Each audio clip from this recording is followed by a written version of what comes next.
Hi guys, Freddy here. Welcome back to another Retro RPG. And at the end of another week, and the end of another poll, we've got a very definite win for GURPS Ultra-Tech 2. Now as usual, we'll have a look at that on the desktop in a wee second. But I'd like to take a moment to mention my Patreons, who have all maxed out their intelligence attribute, and a smarter bunch you could not possibly hope to meet. Now if you'd like to join them, and help the channel out, and gain access to these videos a week early, and even maybe become a real honest-to-goodness fake Laird of Scotland, plus other things we can offer you, then there's a Patreon in the description down below. So if you click on that and check it out, it'd be very much appreciated. But anyway, let's have a look at GURPS Ultra-Tech 2. So, this is GURPS Ultra-Tech 2, which came out in 1997 by Steve Jackson Games, and is written by the author of the original GURPS Ultra-Tech, David Pulver. So this is very much a sequel. It's not just another book that Steve Jackson Games put out on the same subject. It is continuing through with many of the same ideas as the original book. But things had changed. The original GURPS Ultra-Tech came out in 1989, and in the near decade which had gone past, basically the cyberpunk genre had cropped up and become very, very mainstream. So this is kind of more targeted towards that. You know, the subtitle, Hardcore Wired Hardware, which is making me stumble over it, is a guide to it. You know, the circuit board in the background. This is very much going for cyberpunk stuff being put in. But it also takes the idea of messing around with timelines a bit. So where the first one had very clear categorized tech levels, and one would flow into another.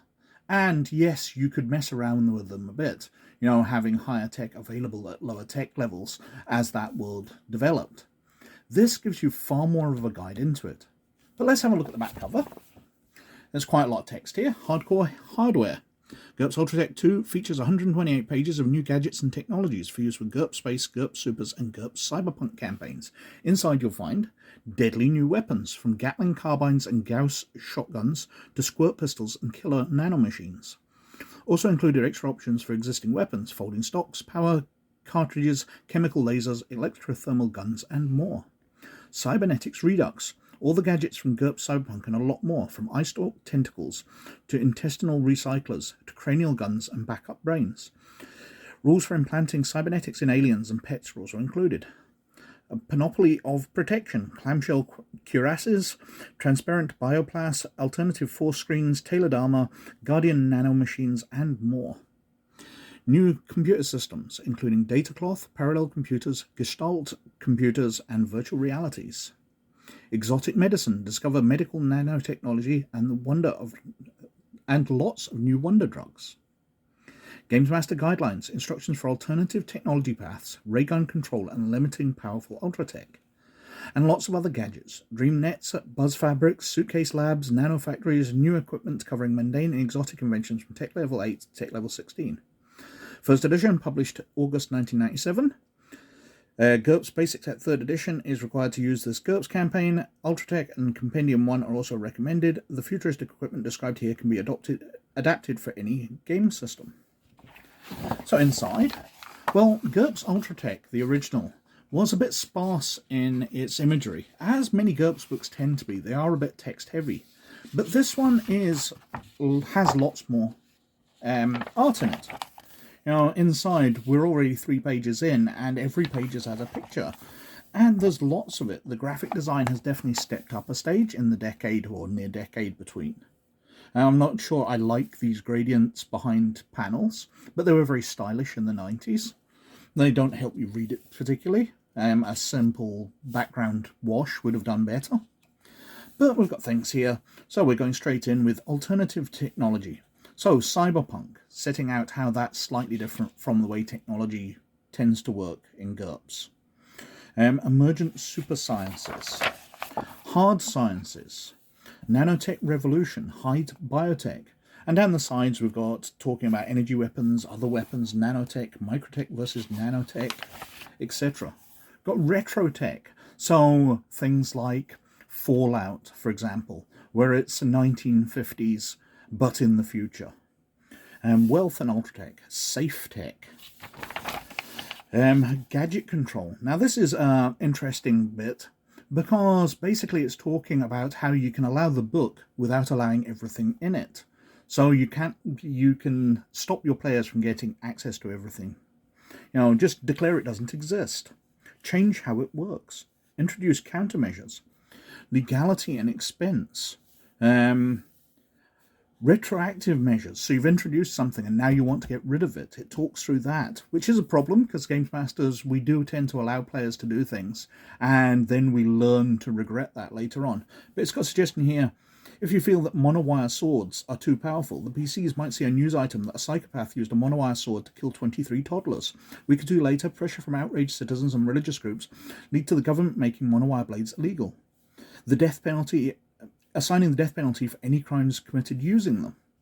So, getting rid of the equipment by making it illegal, but writing that into your story. Product recall. Gatling lasers suffer catastrophic cooling leaks, resulting in explosions. Sooner or later, the laser will malfunction, said one source. And when it does, boom, like a grenade. Legality and antiques. Combination gadgets. Real-life Ultra-Tech. Then we're going to power cells and power cell energy. How do you power all this Ultra-Tech? We've got power slugs. And black market equipment. If things are illegal, how would you gain access to it? Or maybe even getting access to military technology. Talking about black market prices and software. And then we're into the equipment section, which I'll kind of skim through because there are pages and pages of loads of stuff here. Clothing fabricators, so like a Star Trek replicator, but just for clothes. Molecular glue, easy matter and crafty knives. Matter which is easily shaped, and knives which help shape it. Smart matter, I think they call it in the new Star Trek Discovery series. Nanofacts, so nanotechnology factories which can pump out things. Basically, we look at it and it's a 3D printer. Desktop nanofacts, miracle fogs, matter transmuters, sensors and viewing aids, so a backpack active electronic sensor array, backpack radar, personal radar detectors, sonic motion detectors, sensor webs. We're onto survival equipment, so mini life jackets, survival watches, smart tropes, spider cages, force snares, buzz fabric, something very skin cleaning there, suit spray, so basically clothing you can just spray on, programmable biosuits, and then we're onto computers.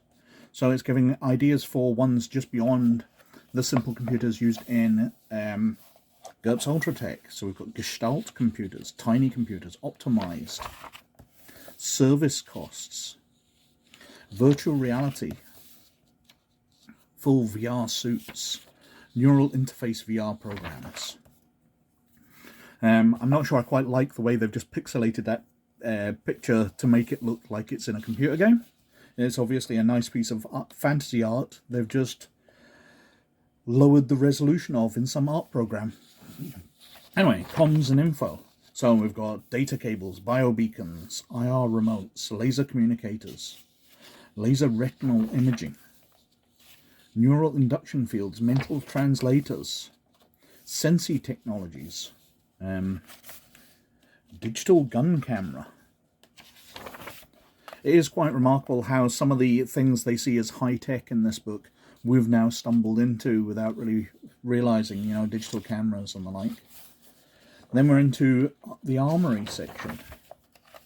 So we've got chemical slug throwers and the advancing versions of those, battle rifles, Gatling carbines, special slug thrower ammunition, chemical slug throwers, machine guns, shotguns.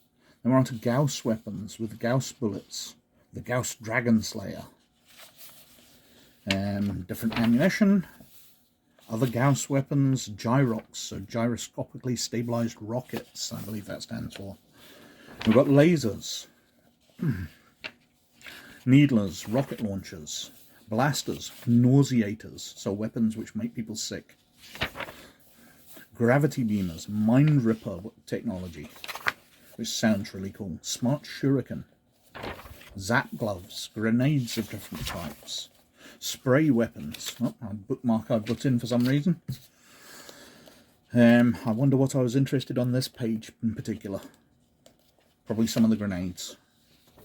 Anyway, spray weapons, squirt guns, chemical weapons, injected nano weapons. Then we're on to defense, so different types of uniforms, battle dress uniform, transparent bioplas, which gives you all the protection of bioplas, but because it's transparent, lasers will go through it. So the exact opposite of reflect armor, for example. Rigid armor, clamshell cuirasses, cermet inserts, force fields of different types, other defenses, security equipment, armored safes, frag wire, sensor wire, so how to secure areas, laser opaque glass, barrier nanostats, handheld ID scanners, sonic pacifiers, verifiers, so a lie detector, thermal lockpicks, electronic thumb, so a lockpick for thumbprint detectors, surveillance equipment, stealth equipment. Then we're onto the medical stuff, so wonder drugs, different types there, medical equipment including rejuvenation, nanosymbiotes. We're onto cyberware, so this is stuff out of GURPS Cyberpunk. So we've got unreliable cyberware talked about, so you can buy sort of knockoff stuff or recycled stuff, things torn out of a dead body and then implanted in you. Get somebody else's arm. Bionic options. Gyro balance, radio reception for adding to ears. Bionic eye options. Total cyborg conversions. Different types of implants, so get yourself some fangs or a cyber liver to help you with that drinking problem you've got. A hyper tough skeleton. Enhanced claws. So like these bone spurs you get in Shadowrun. Joy buzzers, remote data links, cranial weapon implants, cyber hair, also called Medusa locks. Eye snakes, a cyber nose. Airtight seals, bioplas dermal armor. So you can build yourself armor into your body. A sex morph. Cyberware for non-humans. So installation in non-humans, including animals. Getting bionic pets. You know, get your guard dog with a set of bionic teeth and extra sensors so it can track people down who are stealthing in. Then we've got brain mods, different implants. You can get neural heads-up display, chip slots, puppeteer jack, cortex vaults for sealing off memories and making them secure. Chipped skills, so you can buy skills from a shop and plug them in. Different types of skill chips, behavior chips, zap chips, brain tap chips. And then we've got the tables with all the tech levels and prices. You can easily find all this stuff. Security and countermeasure systems, everything there. We've got the ranged weapons. We've got an index, you can easily find it all. And that's us at the end of the book. Now, it is kind of heavily based towards cyberpunk, I think, that kind of setting. There's far more for near future than there is distant future, although Ultra-Tech 1 did cover that far excess to the near future. It's a fantastic book. There are so many good ideas in here, and it is the ideal companion piece to the original book. And with the enhanced imagery in it, I like this book a lot, as it probably does play into the time period I prefer, because I do tend to prefer near future stuff than distant future. So that was GURPS Ultra-Tech 2, and that won the poll this week with some 34% of the vote. Way ahead of everything else, because in second place came Kraken's Threat Dossier for Star Wars on 24%, and on joint position behind that was the Rigger's Book 2 and the Silverfang's Tribe Book for Shadowrun and Werewolf on 15% each. And way back behind was Arcane Mysteries of Barsave for Earthdawn on only 12%. It was very surprising to see the way they came out, because as I mentioned last week, I was sure that something was going to win, and that thing was Shadowrun, and it didn't. So that shows me how wrong I can be, as I often am. But anyway, they're cleared out, and we're back to a Retro Adventures poll. So this week we've got Harlequin's back for Shadowrun. Now Shadowrun's always quite popular, but I've covered the Harlequin set of adventures before, so it'd be nice to complete that off with Harlequin's back, which really does delve back into the magical meta story behind Shadowrun, which linked it with Earthdawn, which was something I really liked at the time, and something I kind of miss now. Second, we've got Airlords of the Ozarks for Twilight 2000. Now, I've covered Twilight 2000 adventures before, and they're very open world. But this one's one I don't really know a lot about, so it'd be nice to have a look through it. Then we've got Scavenger Hunt for Star Wars, an absolutely spectacularly famous adventure and a really good one, which it'd be great to cover for the channel. We've got Resection of Time for Call of Cthulhu, a Cthulhu Now adventure. And finally, we've got the second Seal of Repulsion for Mutant Chronicles, which is part of the Venusian Apocalypse campaign, or the first part of it actually. So it'd be interesting to see if that wins and whether we could cover something we've never really covered on the channel before. But again, I've got an idea what will win, but if this week showed me nothing else, it showed me how wrong I can be. Another channel-related stuff. Well, there's new Patreon levels, as I mentioned at the start, so if you'd like to check them out, it'd be appreciated. The Discord has been very quiet, although I was asking some questions on there and getting some lovely feedback, because I just couldn't find some stuff out about Cyberpunk and wanted to challenge my own beliefs about it. But some guys advised me, and it was very useful. Over on rpggamer.org, I've actually continued doing the Dungeons & Dragons stats for Scottish folklore creatures. Now, as I mentioned before, I'd created a bunch of these creatures for the kids campaign.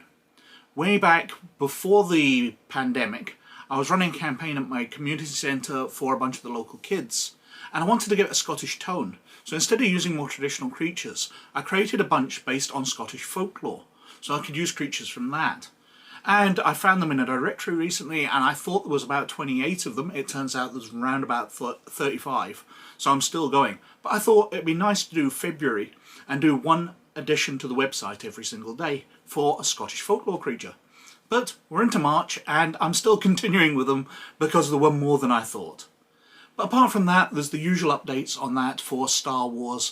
There's lots of Star Wars shows coming out now, so I'm doing my weekly reviews of Star Wars The Bad Batch and Star Wars The Mandalorian, now it is. And once those series are finished, I'll be doing stats for the Star Wars role-playing game for them, as I usually do. Apart from that, everything's pretty quiet, and I think I've probably waffled on for quite long enough. So thank you very much for watching, as always. But most of all, you look after yourselves. I'll catch you later. Bye now.